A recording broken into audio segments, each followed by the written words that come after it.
This video and its content are protected by and operate underneath the guides of the Fair Use Act.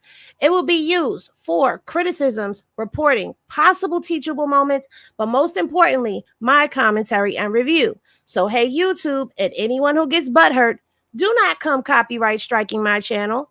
Also, everything in this video is allegedly according to what has been alleged, because even if we see them do it with our own two eyes, hear it come out of their mouths with our own two ears, or read it in court docs, it is still alleged because we weren't there, so we don't know what really happened.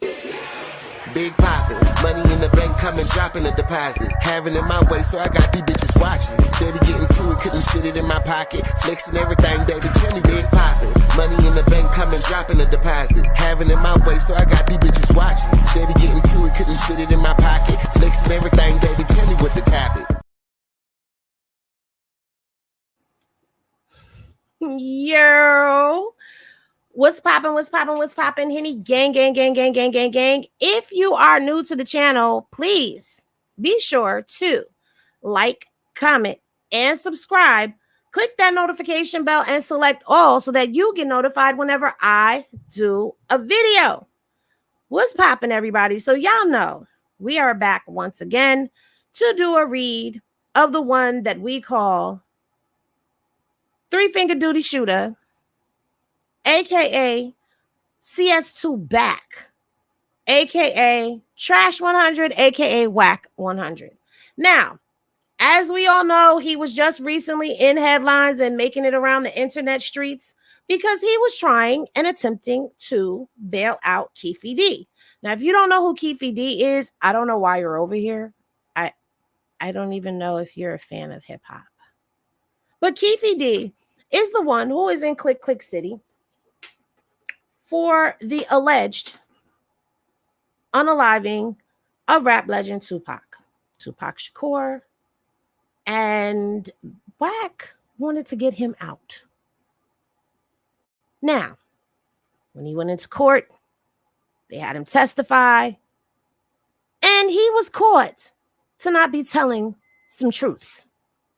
Things that we ourselves, as the people who have been watching, know were not true.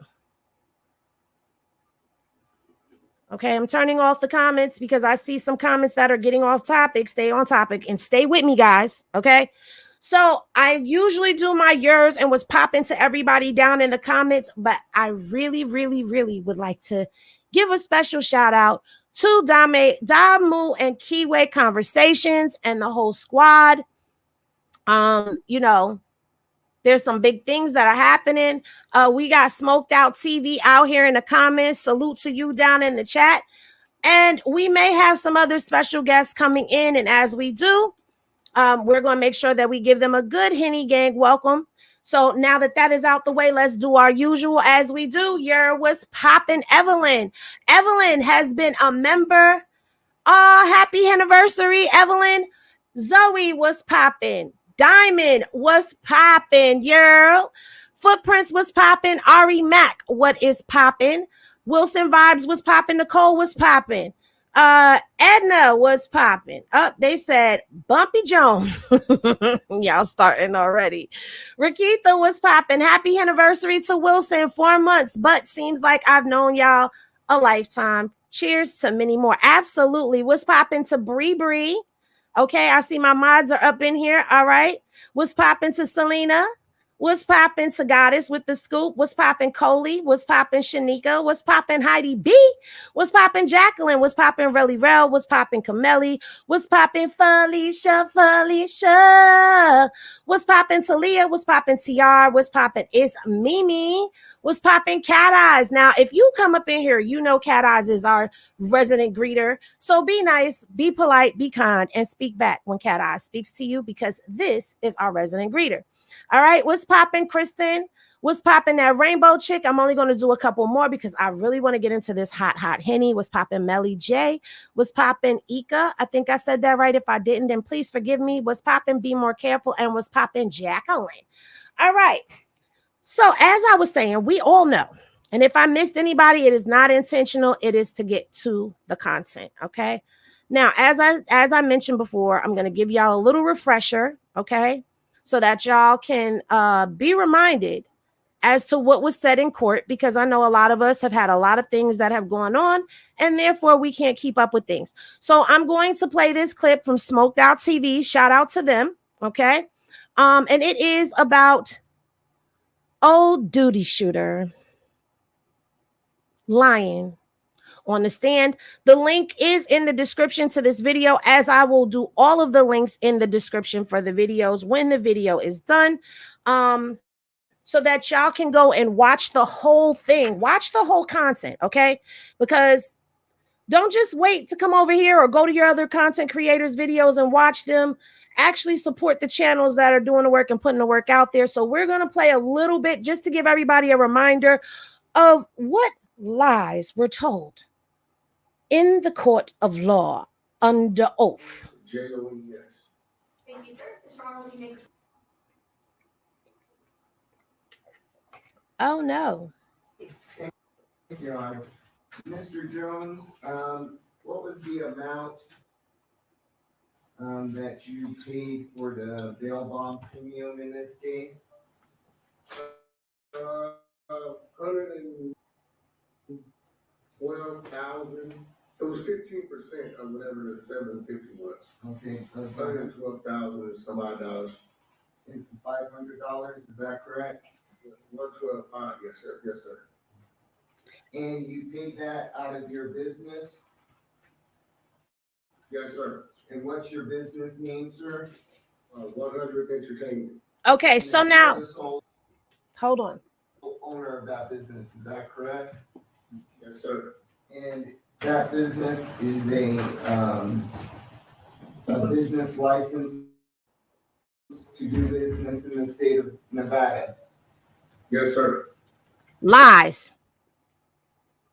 That is lie number one, ladies and gentlemen, and I am going to prove that to you. Because, see, he got up there under oath and lied. Because 100 Entertainment is not a business that operates in the state of Nevada. Am I glitching, you guys? Because if I'm glitching, I will end this live and start all over. Y'all know I don't have a problem with ending and starting over.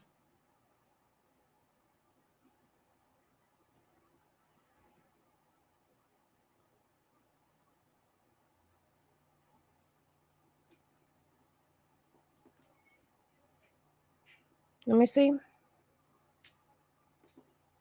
It's not even showing me my comments. I may have to no, not glitching. Okay, so it's just on my end that my pewter is acting crazy. Okay, so when we put in 100 Entertainment, this is what we came up with. Okay, it came up with 100% Entertainment. And if you don't believe me or you need me to pull that up for you, I have no problems with doing that. Y'all know I will go right on over here and let's type it on in and let's okay, so I spelled entertainment wrong. Don't y'all judge me. Don't act like y'all be spelling all the words correct. Okay, sometimes your finger slip onto the wrong key and it, you know. So now you see I put in 100 Entertainment and it came up 100% Entertainment LLC. And this is not his business. And this is the Nevada business portal that I am in. He is not listed anywhere on here. Okay, so now we're going to go over here. We're going to go on over here to this other window. Let me get that for y'all. And we're going to look at what is in Nevada in his name underneath 100 Entertainment. Okay. It is 100 Entertainment LLC. And this business is revoked. So what does that mean, Henny? That means that he don't have no business in the state of Nevada under 100 Entertainment. So that is a what? It's a lie, ladies and gentlemen. It's a lie. Okay. Nobody, he don't have no business out there no more. All right. So he's up in the court of law already lying as soon as he opened his mouth. And if you think that the courts did not do their own digging to find out, hey, let's see if he really does have a business in Nevada underneath 100 Entertainment, then you are sadly mistaken if you think they just went in there and took his word for it. But trust and believe me when I get to the docs, because I got the docs. The docs dropped yesterday at 3 p.m. Pacific Standard Time. And guess what? We snagged them. So now I could tell you what's going to happen. But let me baby step you into this information, okay? So now we're going to go on over here. We're going to open this up. Okay, let me zoom in so y'all can see it really, really good. Now, where 100 Entertainment is at is in California. So, you lied. You lied. Okay, all right. So now let's continue on with the video.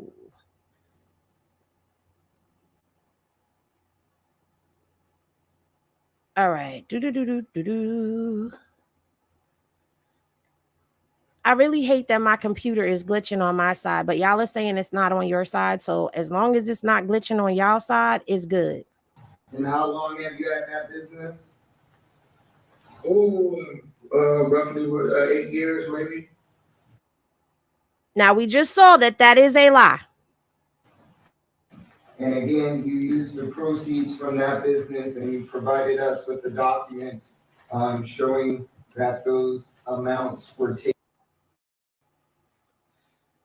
taken from your business account. Is that correct? Yes, sir. How do you know Mr. Davis, sir?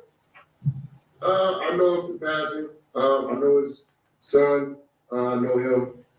We sat down and talked a few times.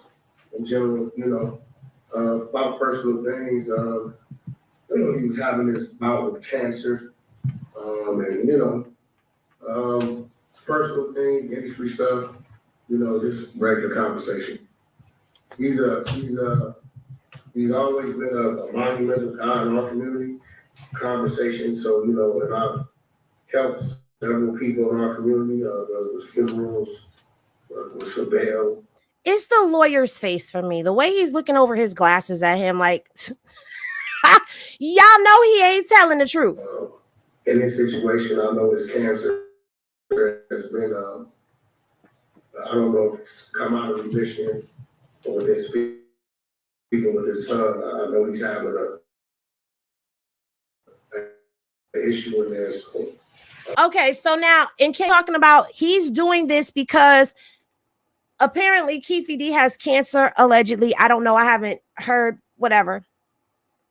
But allegedly Keefe D has cancer. It went into remission and now it's back. So he wants to be this good Samaritan that is helping him to get out of the situation that he's in because it would be best for him. But this is once again BS, and I will show you that in a minute. I'll let you help it. We appreciate that, sir. Sir, are you deriving any benefit financially from Mr. Davis's release? Hello, man.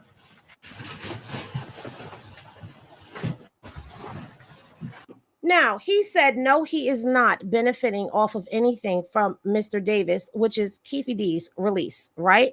Right. That's a lie. That's a whole lie, not a half a lie, not a partial lie. It is a whole and complete lie.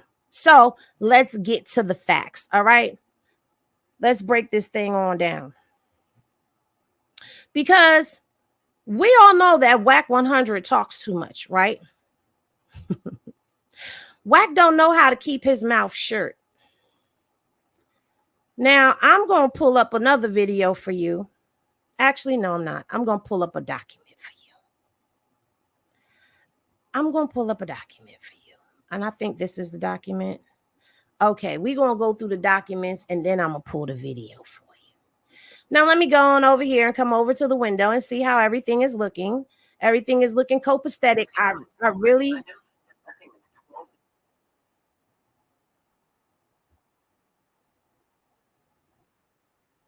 I really hate that my computer is like glitchy right now. I'm ready to start over, honestly.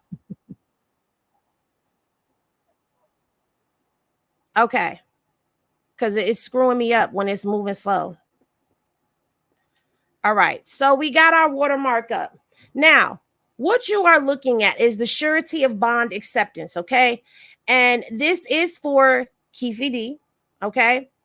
And you see, you must appear on June 25th of 2024. So this was the surety of bond that went in on the record. We've already gone through that. So as we know, that was the video for the trial that happened.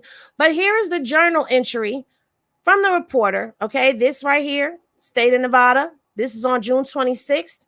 This is from the chambers. All right. And it says this matter was before the court on June 25th of 2024 for a bond source hearing.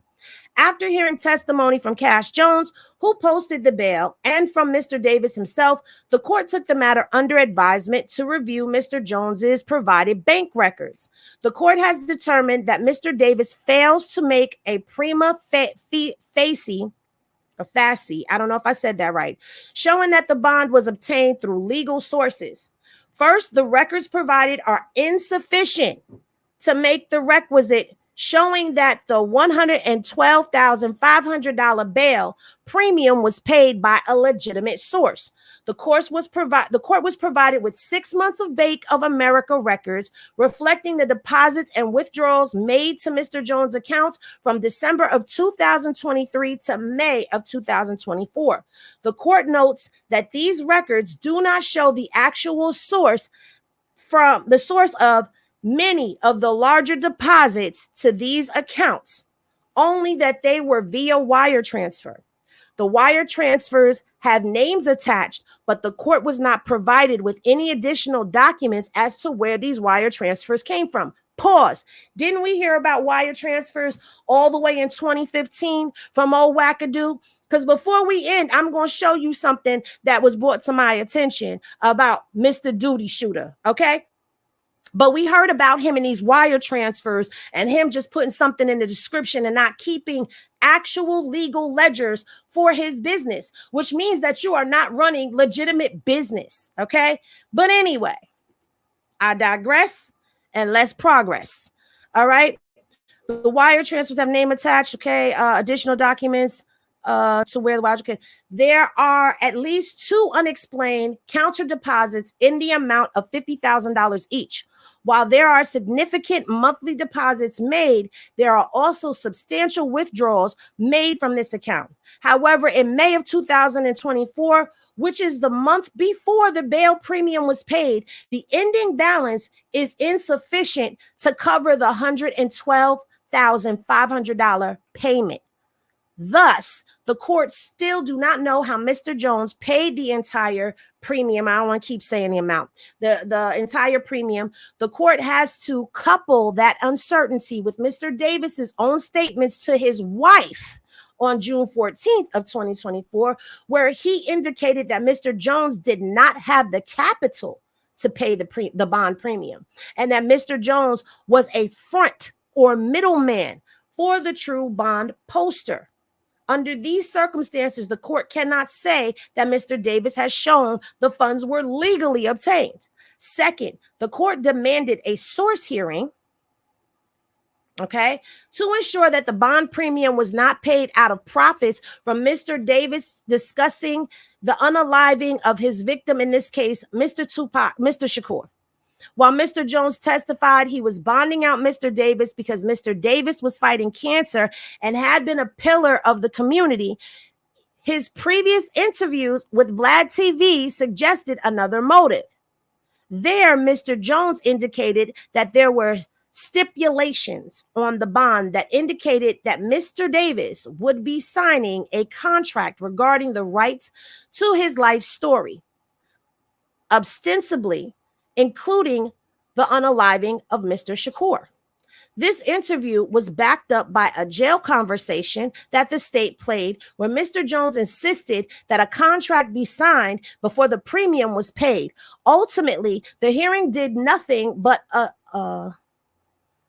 assuage this court's concerns that Mr. Davis paid his bond by trading on his alleged involvement in Mr. Shakur's unaliving. Overall, the court finds that the evidence put forth at the hearing is insufficient and denies Mr. Davis's request to allow Mr. Jones to post his bail. The court will vacate the bail posted so that it will be returned to Mr. Jones. Now, the clerk's note says this minute order was electronically served, yada, yada, yada. That's the end of that, right? But then we've been hearing buzzings in the street that it was still going to happen. And that is because they put in a motion for reconsideration and reinstatement of the bond. And this document was filed on 7/8 of 2024, okay, in Nevada. Okay, now let's get to what they're saying. Please take notice that the undersigned will bring above foregoing motions. Okay, introduction on November. Okay, we already know the case. If you don't know the case that's going on with Keefe D itself, if you would like to hear about that case or want me to get docs read or whatever on the case itself, if you want the transcripts or whatever read, let me know down in the comment section of this video and I will make sure that I get that to you. Okay. So it says legal analysis. The traditional purpose of a source hearing is to determine whether the funds used to obtain a bail were obtained or derived by legal means. Typically, source hearings occur in illegal substance cases or I don't know how to alternative culture related. You like that? Alternative culture related cases. Okay. Where money can readily be obtained from illegal activities and in turn used to provide bail. Nevada has adopted a son of Sam or slain statute entitled Actions Against Unalivers of Deceased for Forfeiture of Certain Property, Benefits, and Rights is the relevant statute. Okay. It denies an unaliver as a person who is, it defines an unaliver as a person who is deemed to be an unaliver of a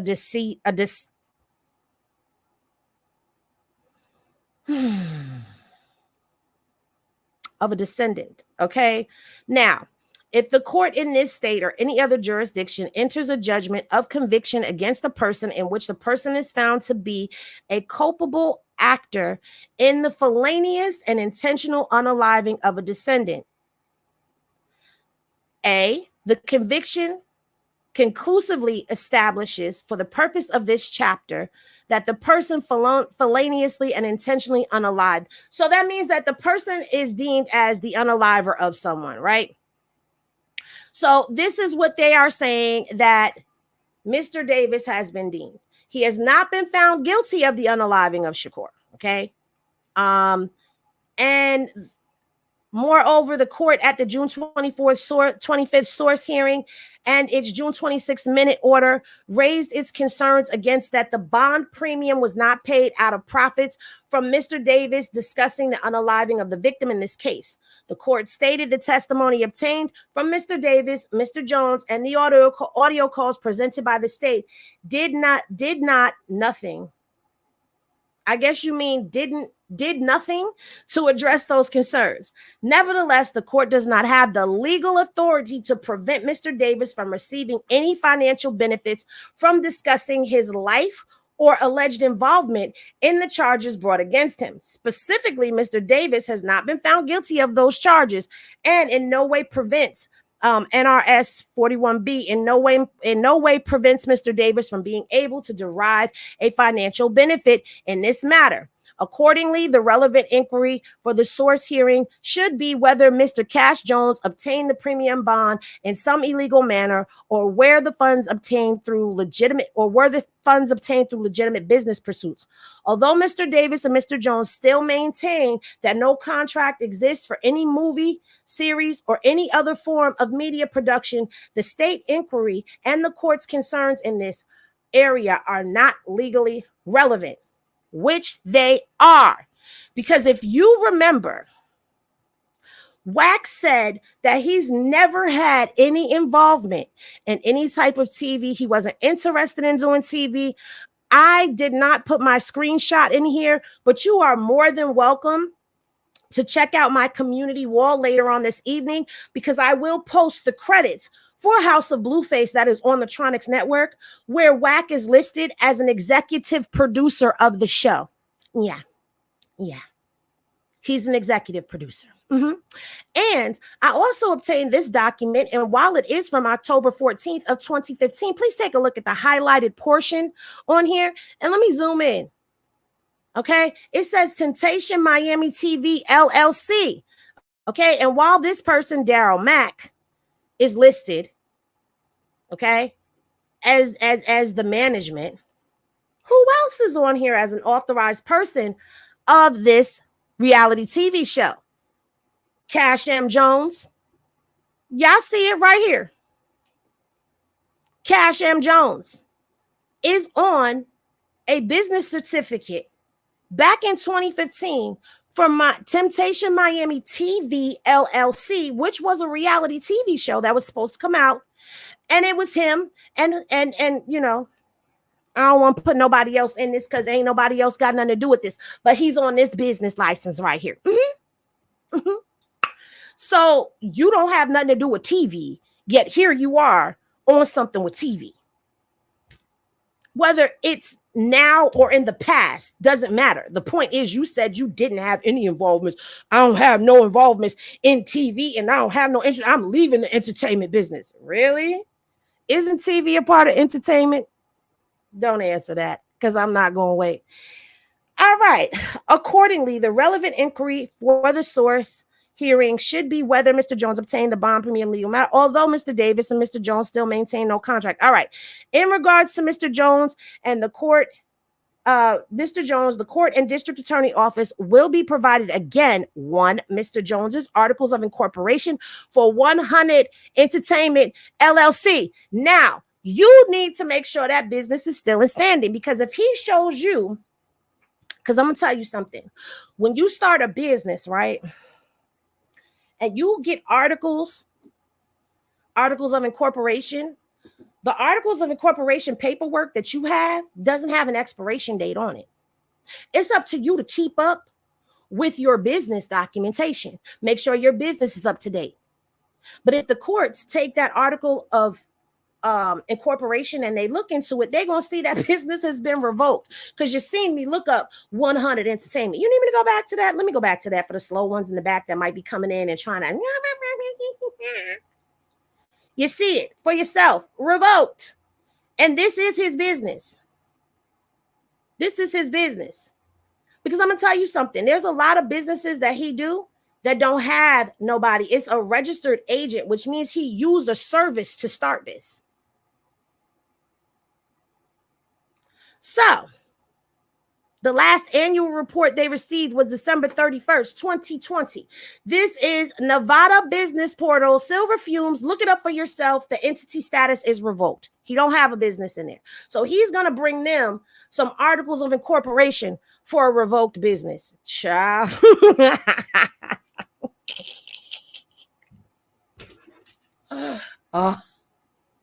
You can't make this up. Okay, 2, Nevada Secretary of State Domestic Limited Liability Company.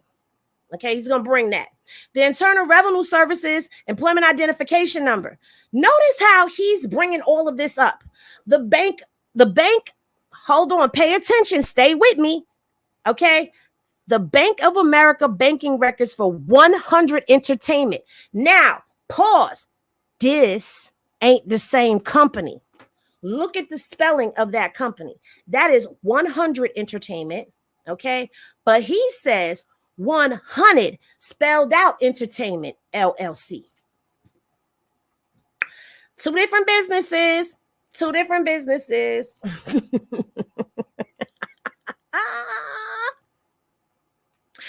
Okay, he's going to bring the banking statements from 100 Entertainment dating from December of 2023 through June of 2024. Checks for $35,000 from 100 Entertainment to Smiley Face Bail Bonds. Smiley Face Bail Bonds receipt to Cash Jones in the amount of $112,500. Pause. That's not what they're looking for. But anyway, let's continue to see what else he's supposed to be bringing. Specifically, the court alluded to being confused to where the monies came from, since the court was provided the 100 Entertainment entertainment banking records only up to the month of May of 2024. The records of June 2024 were not immediately available at the time of the hearing, but have now been provided to the court.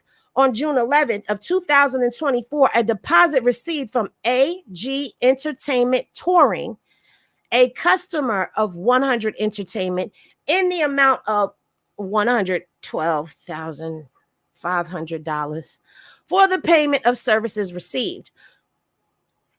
How ironic that you received that payment in that amount. The amount that you needed just happened to be what? Dropped in your lap. The total amount in the 100 Entertainment bank account was $203,231.93 for the month of June.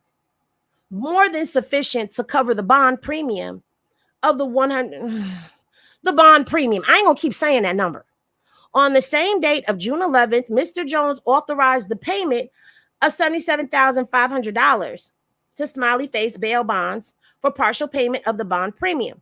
On June 12th, Mr. Jones issued a check in the amount of $35,000 to Smiley Face Bail Bonds, which is being held by the bail bond company and will be deposited only when the bond is approved by the court.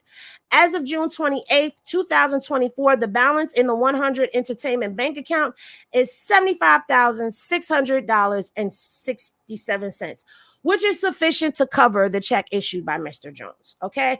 Based upon the foregoing, Mr. Davis respectfully requests that the court accept the bond posted by Mr. Davis and he be released with the conditions of house arrest with high-level electronic monitoring. Now.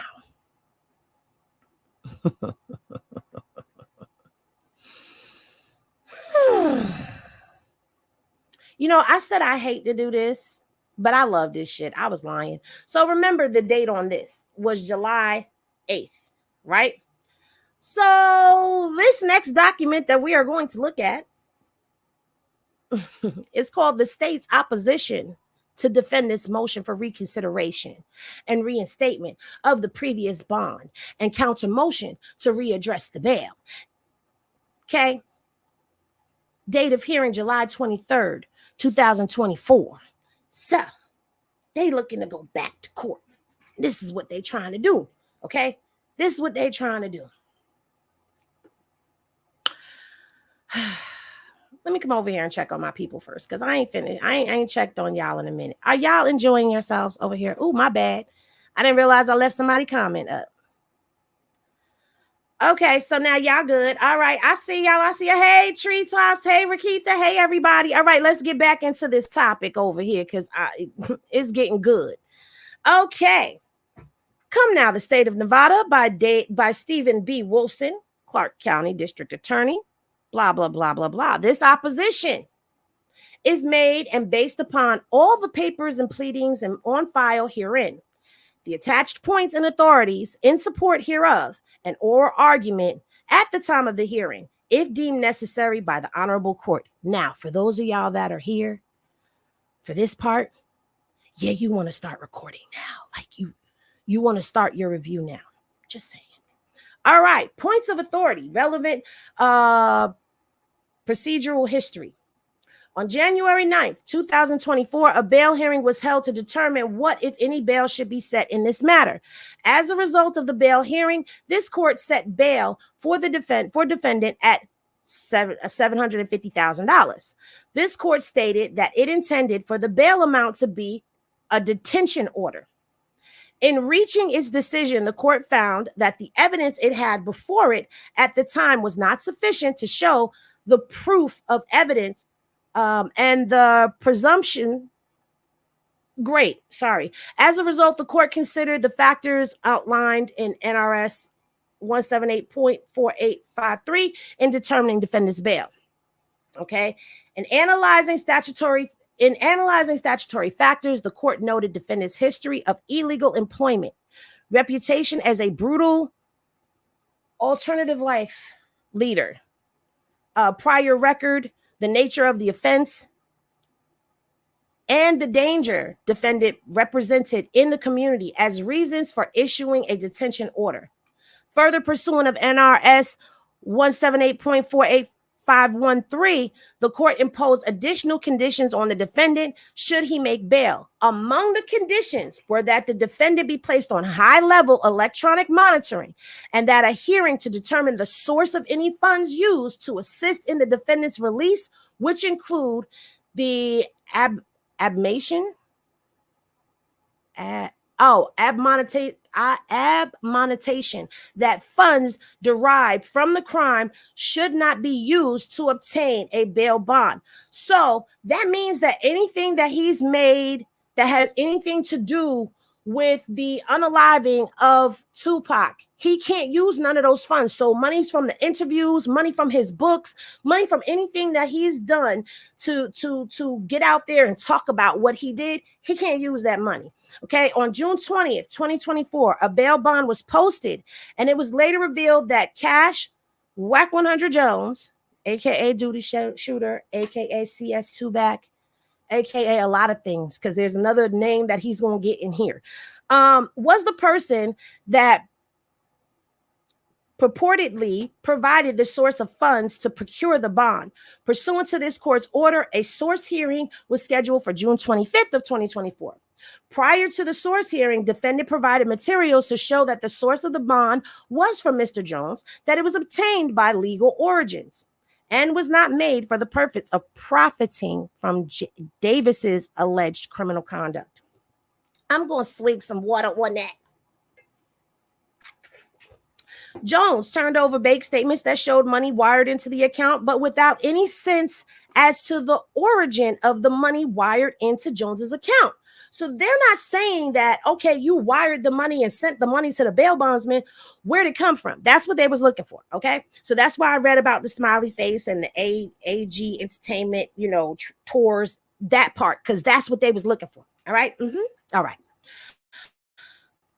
Further, defendant provided a letter from Jones stating that I have been a good friend of Mr. Davis and his family for many years, and that the money is a gift. Letter from Cash Jones. I do have that letter. We will read that letter. At the June 25th, 2024 source hearing, defendant called Jones to provide sworn testimony as to the origin of the funds used for defendant's bond and nature of the transaction. As detailed below, Jones's testimony under direct examination mirrored the letter provided by the defendant that the money was a gift. But during cross-examination, when confronted with the previous statements, Jones' testimony quickly evolved. I love the way they say certain things in these court docs. That his story, his testimony quickly evolved, and it became obvious that Jones was making statements that were false. Call me a liar without calling me a liar. I didn't say it. I mean, I've said it, but I ain't saying it right now. I'm just repeating what the court said. Child, a mess. After Jones changed his story from the bond being a gift to that of an investment in the possibility of making money off the defendant's alleged criminal conduct, the state also provided this court with a recorded jail visit between defendant and Paula Clemens. There, defendant stated that Jones was a middleman and that Jones was merely a front. Okay, I don't have the recordings. It's on a CD. I don't know how to get the CD, but whatever. All right, we don't need it. At the end of the hearing, this court took the case under advisement, aptly noting that defendant's presentation left more questions than answers.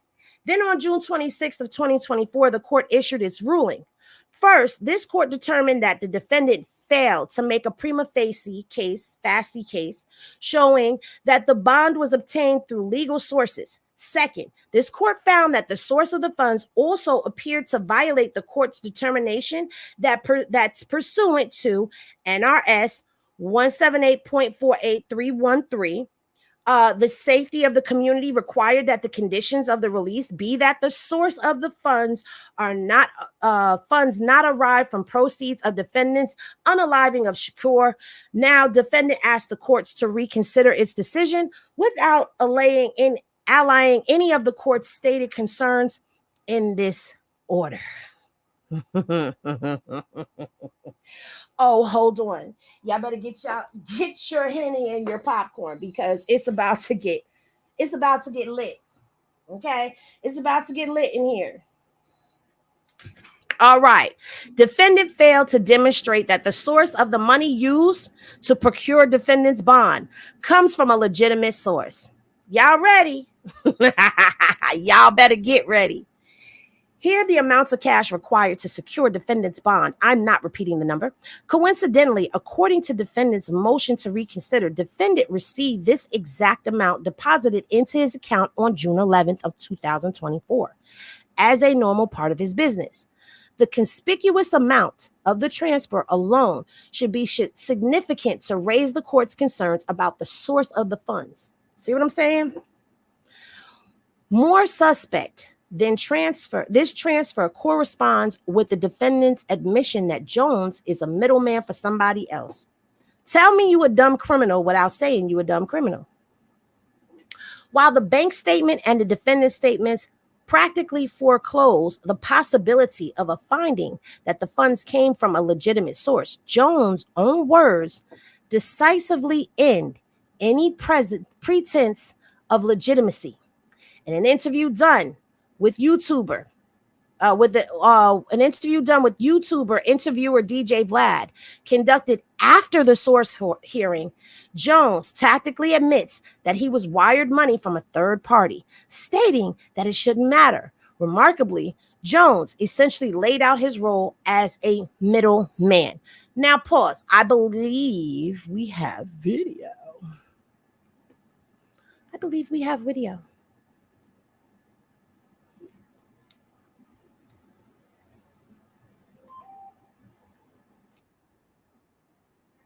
Now, if we don't have the video, because I've been having an issue, y'all know I've been glitchy.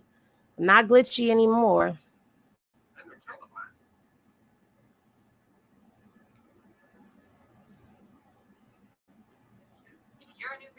Okay, you know what? They're giving me too many commercials, so I ain't even gonna bother with that. What I will do for y'all, and I promise I will do, is I will make a video with that portion in the video. I will clip this up myself and make a video with that in there. So we ain't gonna even be worried about all these damn commercials when I'm moving the needle around. We just gonna keep going. Defendant's conversation with Paula Clemens confirms what the bank records and Jones implied, that Jones is not the source of the funds used to procure defendant's bail bond. Davis explained to Clemens that the money came from another benefactors, including the Jewish guy. Now, I didn't say that. It's in the court doc, and I'm just reading it, so I don't mean no offense or no harm to nobody.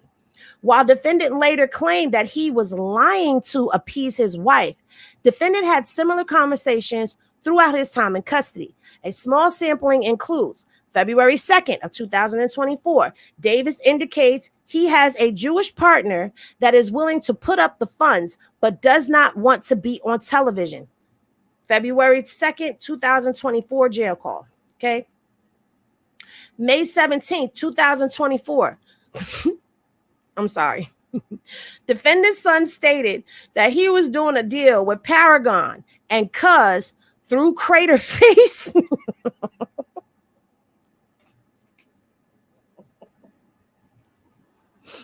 Cash Jones. I didn't make that up. Y'all see it right there on the paper. It's in a court doc. They done called him Crater Face in the court doc. And the deal is done. The son is sending him, Jones, the PDF, and the defendant will be out of there.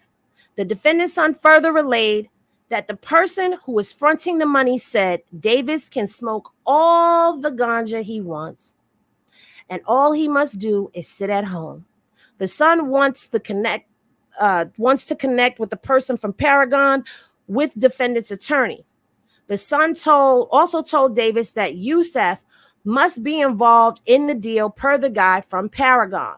So this is all on a jail call. Y'all talking on jail phones? How grown are you? You don't know not to run your mouth on them phone calls?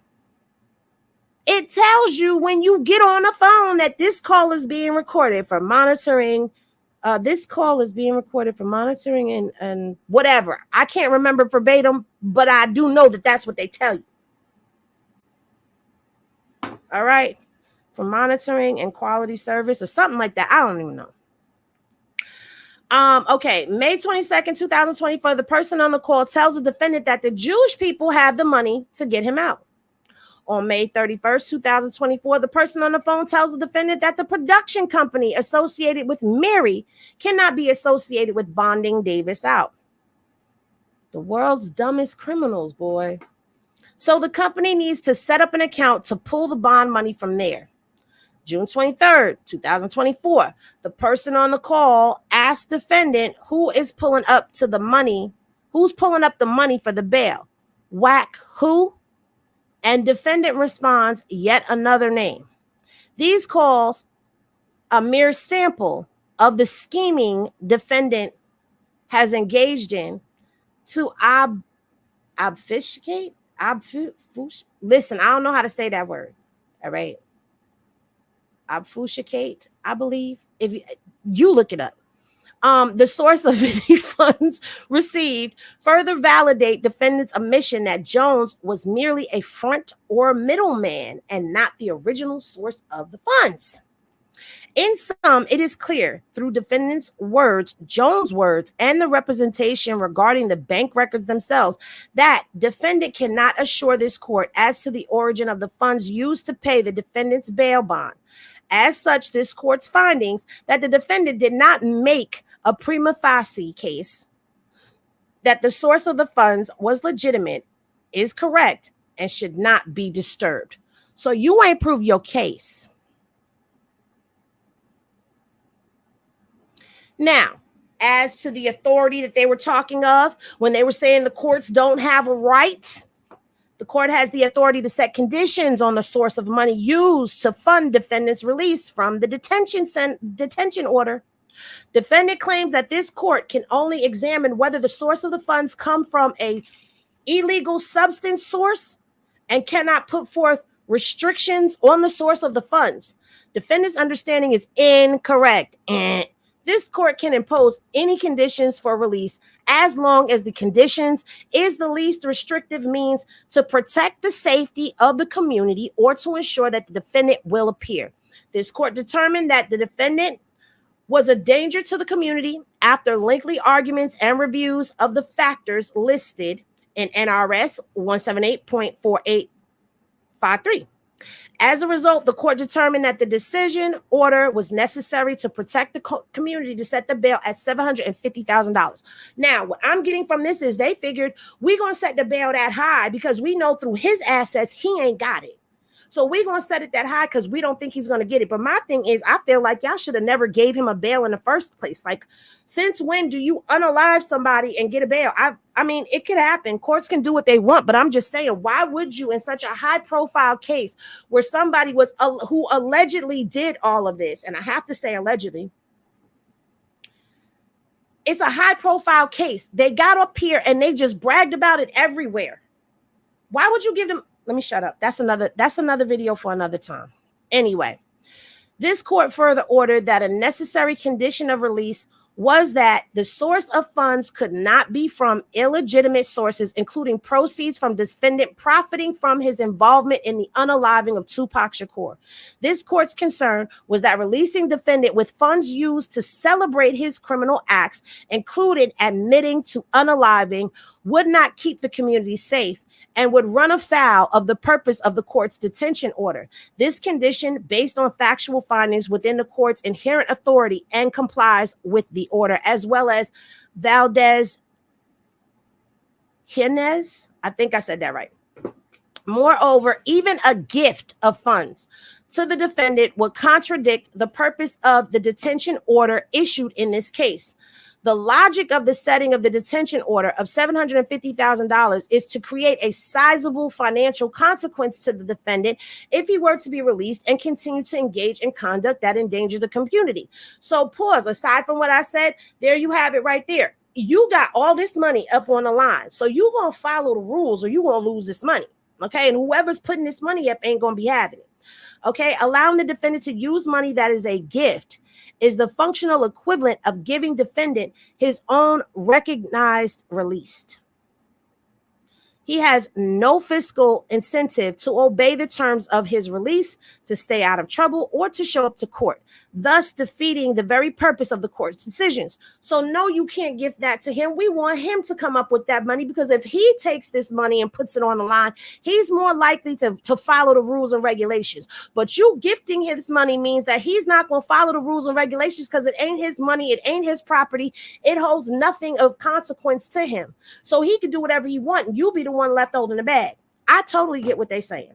When granting bail, this court reviewed thorough beliefing and relied on information available at the time, heard extensive arguments, and made plan the conditions of release.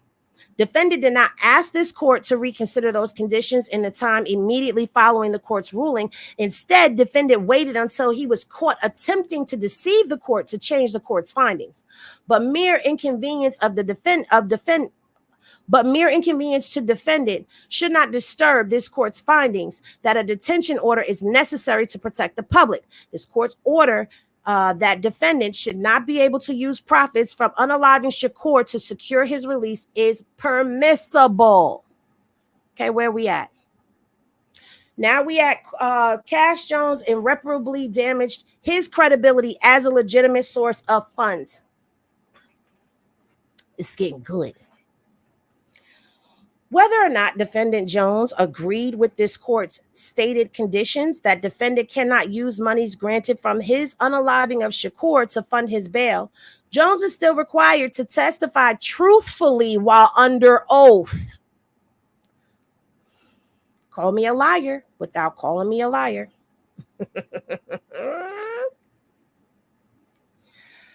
And in this regard, Jones' testimony was an abject failure. Sorry. The source of the hearing. At the source hearing, defendant called Jones to testify as to the circumstances surrounding the gift, the bond, to defendant. Notably, it was defendant's attorney who asked whether there were any strings attached to this gift. Specifically, defense counsel ended his direct examination of Jones by asking if he was deriving any benefits financially from Mr. Davis's release. Jones responded unequivocally, "No, I'm not." But this story of the bond merely being a gift quickly unraveled. When asked by the state if there was a contract between defendant and Jones, Jones responded, "Not as of yet." When asked if there was a financial agreement with the defendant, Jones responded, "Not as of yet." This is hardly consistent with the bond just being a gift, as attested to by Jones's letter. When asked if there were any stipulations associated with the defendant's release, particularly as it's related to television series, defendant denied it and claimed that he had nothing to do with television. I just showed y'all. Let me remind y'all. He had nothing to do with television. Remember that. That's what he said, right? Nothing to do with television, but he did at one point in time, and he's an executive producer on a show right now.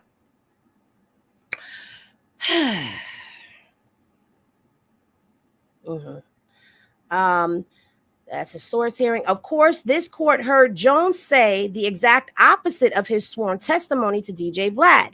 There, Jones stated that he was going to bail out defendant, but only with the stipulation that Jones does a TV series with the defendant, okay? Later, defendant was asked if he discussed a contract with the defendant while defendant was incarcerated.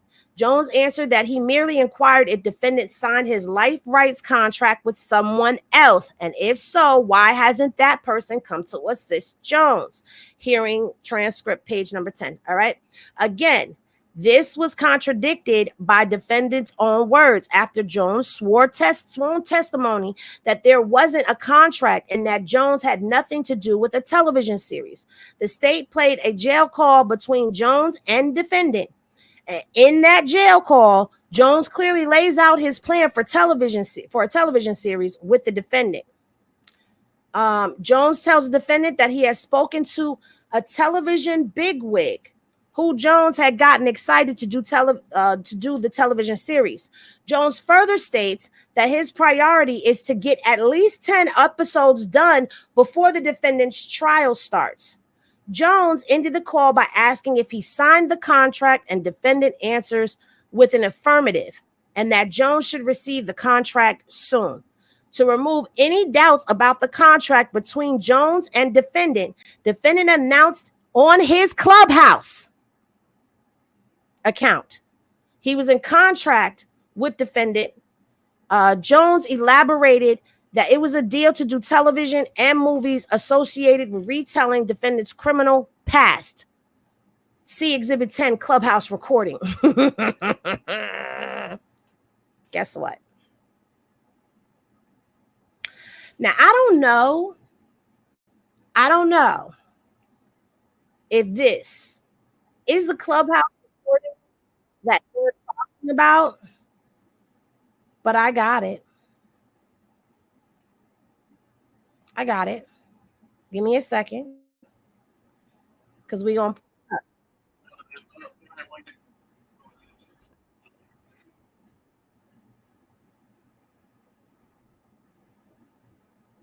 Now, let me come back to over here, because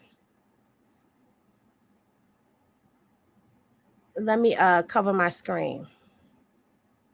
Let's put up rumor has it, shall we? And let's play this video. Y'all ready? That's that nigga. I'm finna bail out Keefe D. Nigga, that's good work. What you mean? On my mama. Keffe D ratted on everybody. Nut, I don't give a fuck about all that. Nigga, you talking about Keefe D ratted, that bitch ass nigga? What's that nigga from New York? Ratted because they was fucking his bitch. That's Tekashi 6ix9ine. That's crazy. About that, Keefe D has a book already out, and he's going to be going to trial, and the world's going to be watching, and Wack's going to already have the first 10 episodes shot. What are you talking about? Give a fuck about no ratting. What ratting got to do with the bag? What ratting got to do with the bag, bro? Nicky Barnes. Oh, no. Nicky Barnes is another rat. Y'all just say what the... Okay, so did y'all hear that for yourselves? The world is going to be watching. That's where I got it from. Oops. The world is going to be watching. And I'm going to have the first 10 episodes.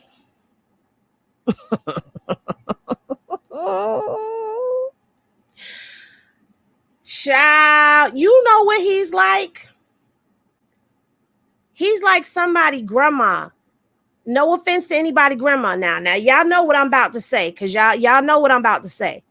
He's like one of them old ladies that sit in the window and run their mouth all day and just don't know when to shut up. But did y'all hear him say he will work with a rat for a bag?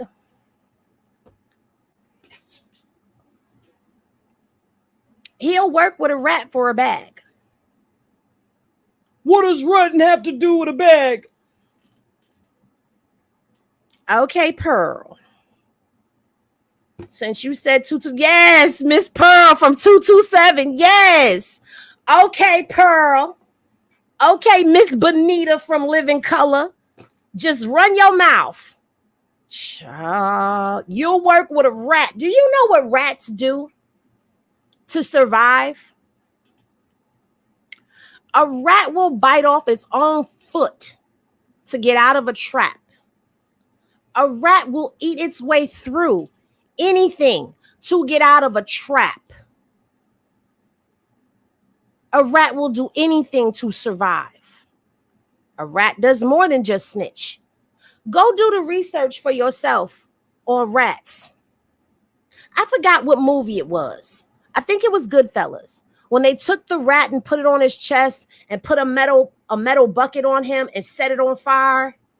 And as the bucket got hot, he started biting and eating at the person because he's trying to escape. And you don't have a problem with working with one of them people. Only if you wanted him, you're going to be okay with being, because you okay amongst your own kind. I'm just saying, I'm allegedly. Just saying. All right. So now you heard the recording. All right. I think that's the recording. I'm not 100% if that's the recording because I don't have the disc, but that's a recording of Clubhouse where he running his mouth. Jones stated that as a result of Davis signing the contract, Jones is going to provide the funds for the defendant's bond.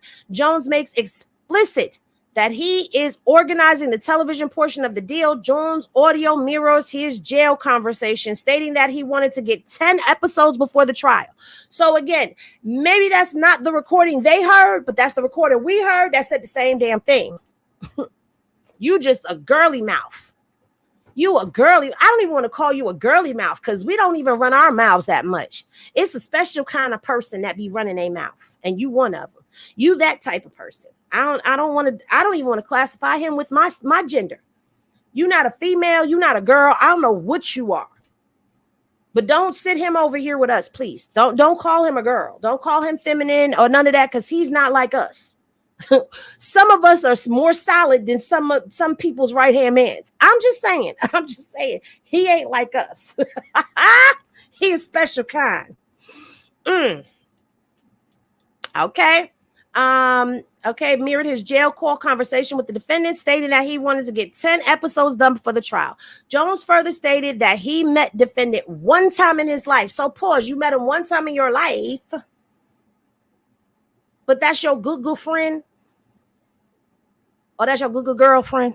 I couldn't help myself. I'm sorry. Anyway, Jones reiterated that he put up the money as quid pro quo for defendant's life rights. He wants Keefe D's life rights. It's right there in black and white. Quid pro quo, for people who don't know what that is, even though I think we've gone over this before, is I'll do this for you if you do this for me. But of course, these public statements did not prevent Jones from attempting to perpetuate a fraud in this court. On redirect examination, Jones represented that the contract being discussed on the jail call between Jones and the defendant was about a car title. Pause, remember? He said, because you got a car on the East Coast and they got to get it back over here. A very well-known car on the East Coast, and he got to bring it back home. So that's what the contract was for. But we knew that was a lie. Source hearing, blah, blah, blah. This is yet another false statement by Jones made under oath. Later, when asked by defendant's counsel if defendant has anything in writing that says that Jones will receive a benefit from defendant's story and release, Jones responded with an unambiguous no. Even this court attempted to cut through the morass of false statements by Jones. I'm going to start using that. Isn't that just so poetic? It's like you got to say that with your pinky out. So let's do it together, everybody. Put your pinky out and say morass of false statements. Oh, don't that feel so bougie? Make you feel bougie on the inside. Why are you over there telling me those morass of false statements? All of that morass of false. Yes, honey, we're going to use that in some sentences going forward. I like that. That's a classy way of saying you a bold-faced lie. In a court of law, they calling you a liar. They on our side. They see like us. I'm sorry, y'all. Let me get back to it. Asking Jones to explain the contract discussed in the jail call between Jones and the defendant. Rather than answer the court's questions, Jones rambled nonsensically. Meaning he just ran his mouth. Oh, I like that. Rambled nonsensically. Why are you over there rambling nonsensically? Oh, that's so bougie. Y'all hear this? We about to start. I got to write some of these down because I'm going to start putting that in my vocabulary, okay? It sounds bougie. At the conclusion of arguments by counsel, this court stated that it was left with more questions than answers, but after Jones' testimony, one answer is clear, that Jones cannot be trusted to tell the truth. Jones has forever damaged his credibility and given the deception. Any representation made by Jones should be wholly disregarded. Yo, the courts have deemed you a liar. You can't be trusted. They don't want to hear nothing you got to say. You're not a credible witness no more. You can't ever take the stand again. The court said that you're a liar. Morass of false statements you gave them, and you rambled nonsensically. Ooh, don't that sound like you just really, ooh.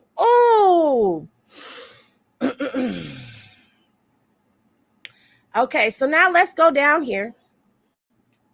Let me take y'all down. Where is it? Because I'm trying to find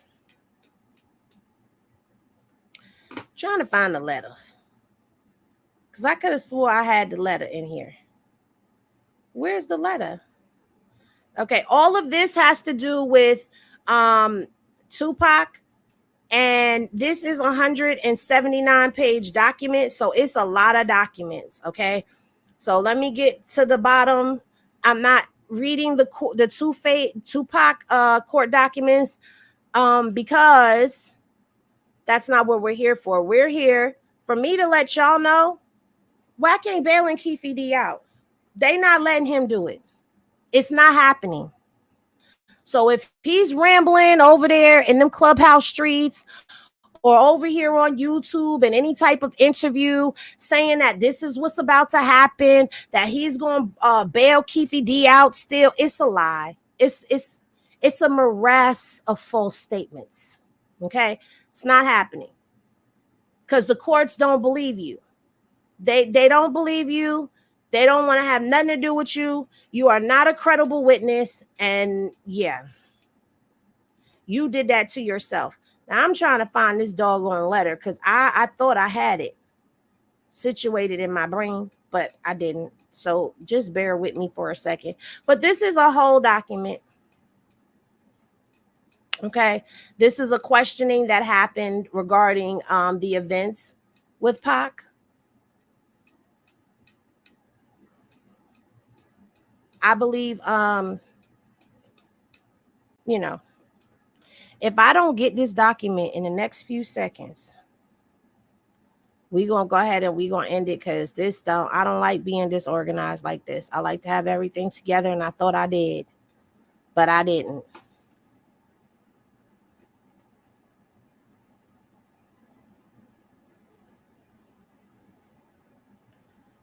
Okay.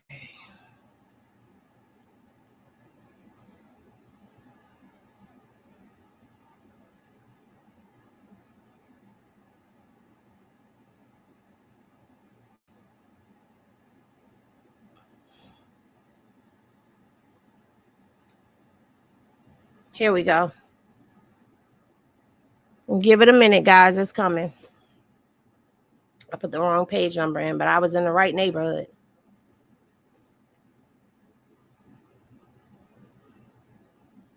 But anyway, while we wait for that to load up, here we go.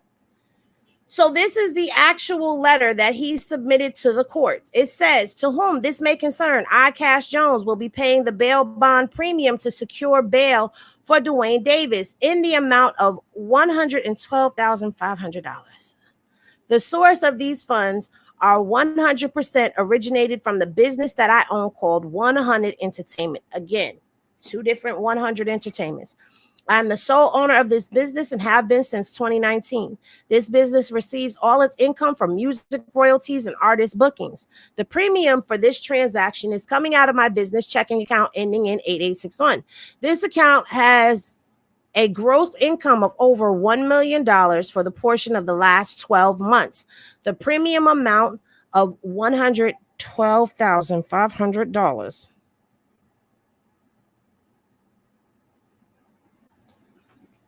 is a fraction of the income. Sorry, y'all.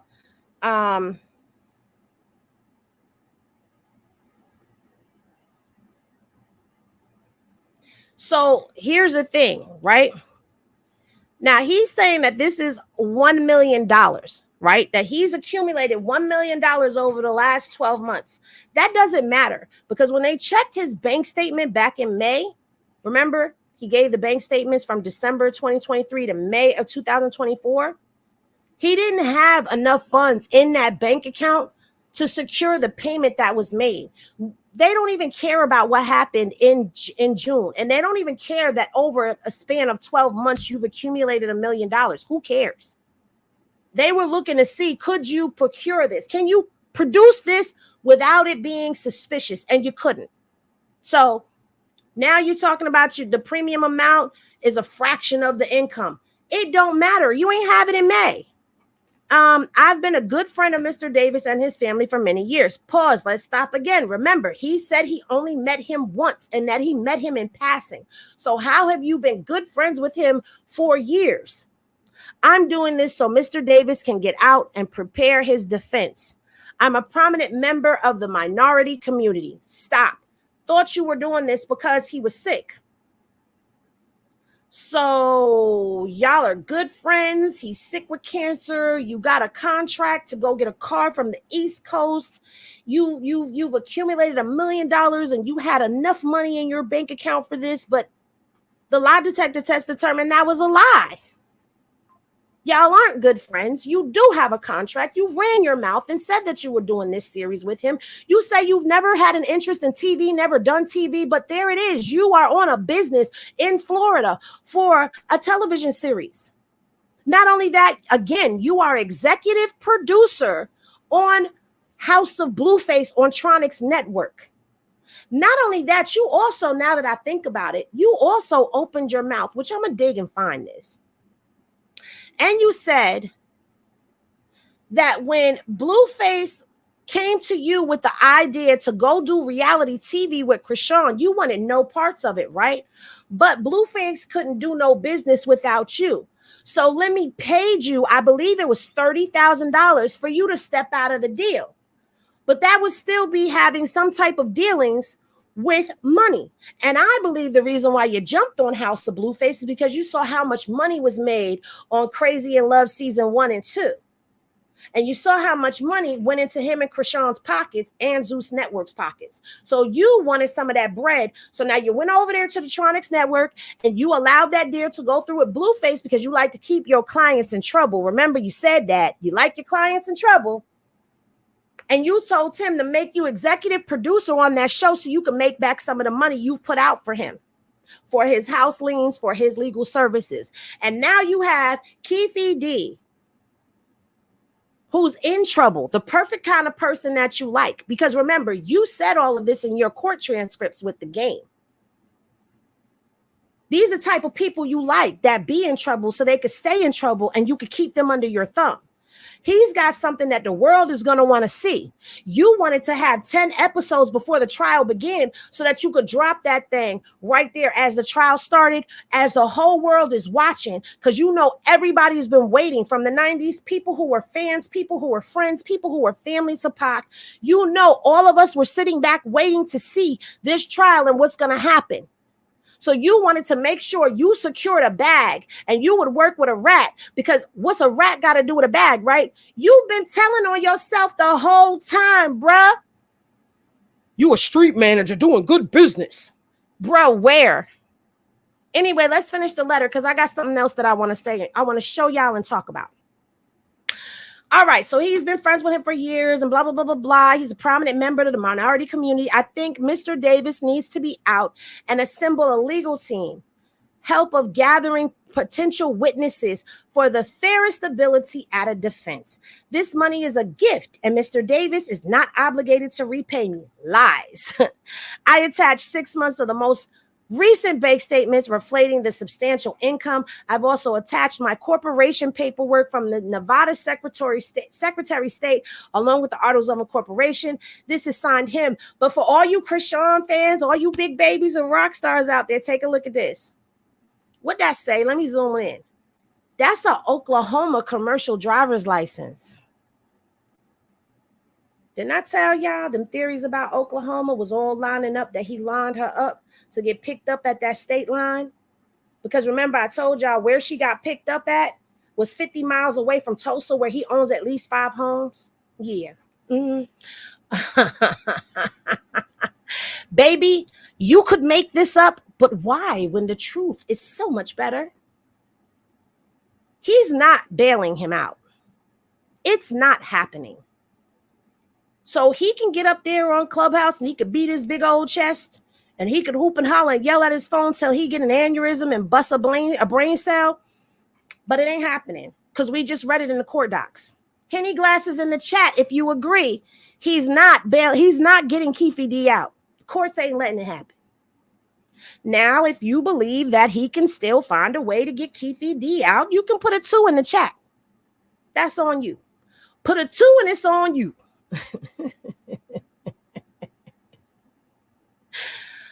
All right. I wanted to have the whole video of this because, but for whatever reason, trying to play a video right now on my YouTube account is not working out in my favor. Like it's slowing down. It's giving me 1,000,001 commercials because it's like buffering bad. So I have to give y'all this. Just a short little clip. Some of y'all know what I'm about to play. Some of y'all don't, but we gonna get into it anyway. Y'all ready? Question, Wack. I've been watching this thing today, man. The girl Henny, do you know who she is? Who? The girl Henny? Nah, I don't know who Henny is. Okay, she a blogger or something? Yeah. Yeah. I don't know if she is. Yeah, the game lawsuit backfires on Wack 100. Transcript read Wack. Let me ask you something, Detroit. What is this? Let me ask you something, Detroit. Right, let me see this. If it's 2015, girl right? Been on your ass. Now, he says to him, that girl been on your and have and gonna continue to be. Now, if I could get this to cooperate with me really quickly, I will play the whole little clip of that Clubhouse interview, whatever the hell it was, where they were talking about me. But I can give you a gist of what he said. Basically, he was trying to say that he did not know who I was, yet you knew exactly what I was talking about, and you were refuting what I had said, trying to discredit me. You can't discredit me. You can come for me all you want to, but you can't discredit me. Because one thing about the truth could never be a diss, and the truth is going to be the truth, even when you try to lie about it. And one thing I did was read transcripts. So if I lied, then that means the courts lied.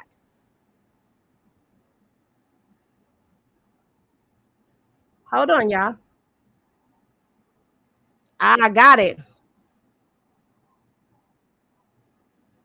All right. Once again, shout out to Smoked Out TV. We're going to go back over here and use your content again, if you don't mind. And I'll be sure to link this video down in the description box below. But here is the rest of that clip so we could talk about it. Over there. But whatever all the content was, I guess it was good content. So Let me ask you a question, Wack. I've been watching this thing today, man. The girl Henny, do you know who she is? Who? The girl Henny? Nah, I don't know who Henny is. You know who I am. She a blogger or something? Yep. How you pick that out of everything? I don't know who she is. Yeah, the game lawsuit backfires on Wack 100. Transcript read Wack. Let me ask you something, Detroit. What is this? Let me ask you something, Detroit. Right, let me see this. If it's 2015, right? On your ass, though, Wack. You ain't been on me because I don't have a lawsuit, right? No. Yes, you do. Yes, you do. And you've had lawsuits. You had a lawsuit that got settled out of court by Birdman. You had another lawsuit with the church that you settled out of court. You are listed on the game's lawsuit right now. You're listed on there. This girl is versing you and the game and Fifth Amendment and JTT Holdings and all of that. But don't say you don't have a lawsuit because she coming for you too. She coming for you, duty shooter. Not like that. She be making a lot of content. But go ahead, Wack. She ain't been on me because I ain't got lawful. Here go the thing, right? I've been on say you. I'm your manager, right? Yeah. The street nigga, right? Okay. 2015, you get hit with a lawsuit. Okay. $7 million. That's your lawsuit, right? Yeah. 2024, still ain't nothing moved. Do you think 2024, the girl named you on the lawsuit. 2024, that case moved from Illinois to California in 2024.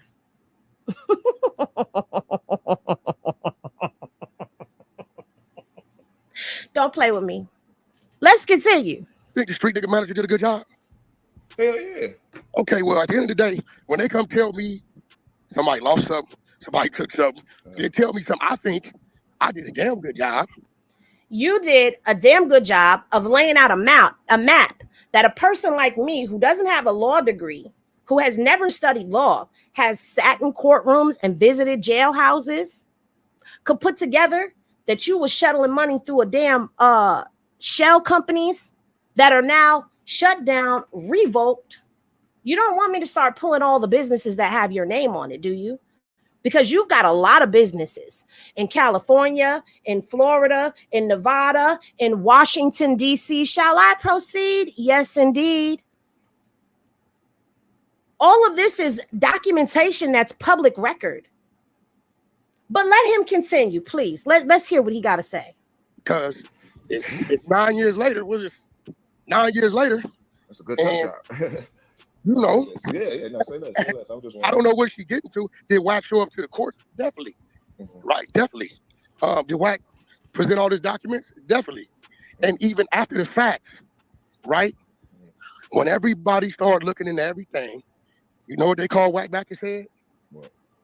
Mr. Jones, can we negotiate? That's a lie. That's a lie. That's a lie. Did you show up to court? You did. Did you provide documents? You did.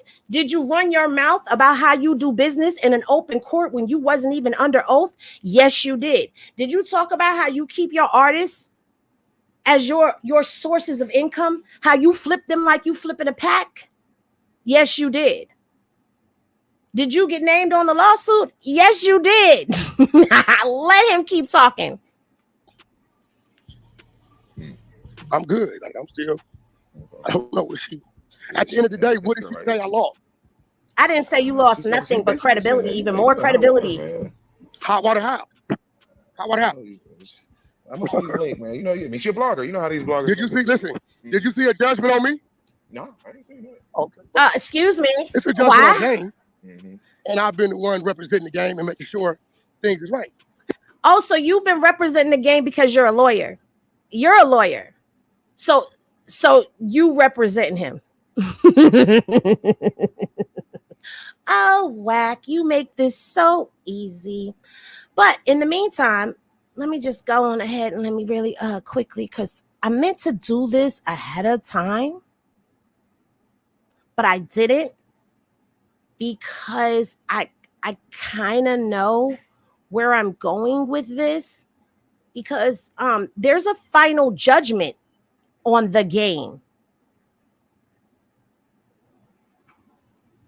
What does this say? This was filed on December 21st of 2023. Okay? And who is listed on this? Right here. What you see? Cashapp Jones. The original date, okay, complaint filed September 13th of 2021. The trial date was December 11th of 2023. You are listed on here, bruh. So what are we talking about?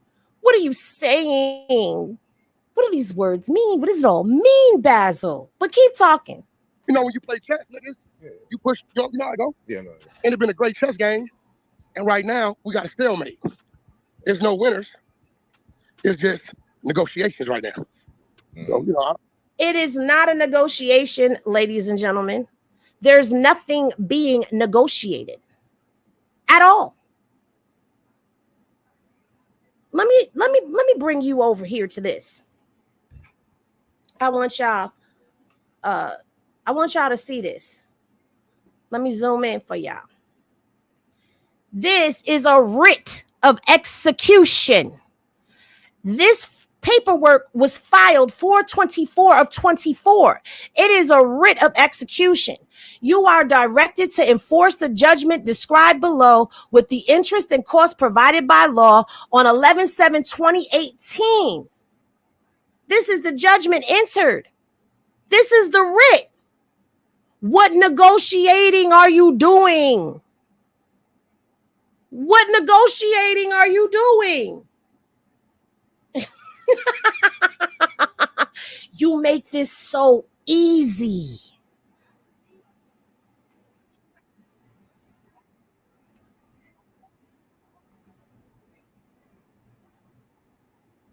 Now, to the person who is interviewing him, let me come back on this stage. Let me take my little watermark down. Let me stop sharing the screen. And let me come over here and let me talk to the screen real quick. So the person that was talking to him, I don't make nothing up, sweetheart. Do your research on who I am and what I do, because I provide proof. Even when I'm just talking about a trending topic, I make sure that I have facts and receipts to back up what I'm saying. I don't never get up here and talk about something if I don't know what I'm talking about. I'm always going to make sure I cross my T's and dot my I's before I get up here. So don't do that, because you went from saying that I've been on his ass to saying that I always make up shit or whatever you was about to say to side with him. Nah, bro, man, you see the truth for yourself. And if you need a reminder, go back and watch my last video, because that's a transcript read. Those are his words to the court. And as for Wack, don't try to downplay what I said, because I said what I said, because you said what you said. But anyway, y'all, that's going to do it for today. In conclusion, he ain't getting Wacky D. Keefe D out. Keefe D is still going to stay in there unless somebody else can do something. Okay? Hopefully this cleared up any confusion that may have been out there for y'all. And it definitely has exposed another lie. ETE all day. Shout out to Damu Kiwi Conversations, Diamond Blue, all of y'all, Smoked Out TV, the whole fam. As y'all always know, what do I say? Vibe high so the bullshit don't stick. Love is always love, y'all, and I love y'all. Be sure to share this video up. Run it up, guys, and I'll see y'all in the next one. Peace, y'all. I'll be waiting for the response because I know it's going to come eventually.